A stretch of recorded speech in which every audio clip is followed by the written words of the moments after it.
একটি ছোট্ট হৃদয়ের অবর্ণনীয় সুখ যখন হারানো কিছু আবার ফিরে আসে। 6 দিন অপেক্ষার পর একে অপরের কাছে ফিরে আসা। খুঁজেও দেখো নাই, রাগ করছে আর কেউ তোমার জন্য? খাবার দিচ্ছে, জুড়ে দিচ্ছে নাকি? না আদর করতেছে যে। এটা ছিল ক্লাস 4-এ পড়া ইফতিহার তার ছোট ভাইয়ের কঠিন কিছু মুহূর্ত। মেয়েটি তার প্রিয় বিড়ালটিকে হারিয়েছিল, একটি ছোট্ট প্রাণী যে ছিল তার সঙ্গী, তার বন্ধু, তার খেলার সাথী।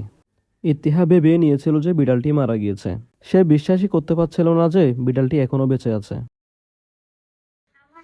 তোমার বিড়াল? কি বলো, এটা এতদিন কই ছিল? হ্যাঁ, কে ধরে নিয়ে গেছে? কয়দিন পরে পাইছো এখন বলো? এটা কয়দিন পরে পাইছো? হ্যাঁ, এক সপ্তাহ। এক সপ্তাহ পরে পাইছো যে? কেমন লাগতেছে এটাকে পেয়ে? কেমন বলো? বিড়ালটিকে ইফতিহা না দিলে খাবার পর্যন্ত সে খায় না। ইফতিহার পরিবার ছাড়া অন্য কেউ বিড়ালটিকে ছুঁতে পর্যন্ত পারে না। কিন্তু কেউ যেন পারিবারিক দাঙ্গার কারণে বিড়ালটিকে নিয়ে লুকিয়ে রাখে দিনের পর দিন। এদিকে ইফতিহা মনকে কোনোভাবে সান্ত্বনা দিলেও তার ছোট ভাই বিড়ালের জন্য কান্নাকাটি করে, কিন্তু বিড়ালটিকে পায় না। বিড়ালটি ছিল খুবই কিউট, যার জন্য অন্যরকম স্নেহ কাজ করে।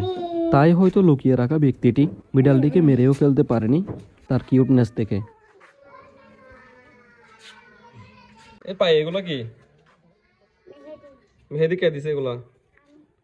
মোমা, তুমি মেহেদি দিয়ে দিছো যে এটাকে? ওর সাথে কথা বলো তো দেখি, কথা বলে কিনা দেখি, কথা বলো, তোমার সাথে কথা বলে কিনা দেখি। মিমি? ওর নাম মিমি নাকি? টমি ডাকো, টমি। বলো টমি। এই টমি, এই কি জোরে কামড় দিচ্ছে নাকি এমনি আস্তে আস্তে? আদর করতেছে যে না? হ্যাঁ, আদর করতেছে যে? হ্যাঁ।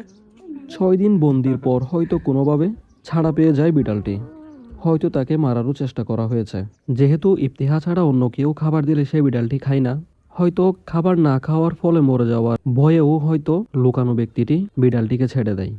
আল্লাহ ভালো জানেন। এই ক্ষণিকের আনন্দ, এই অমূল্য মুহূর্তগুলো আমাদের শেখায় মানুষের শাস্তি বা বদলা কখনো অবলা প্রাণীর উপর চাপানো উচিত না।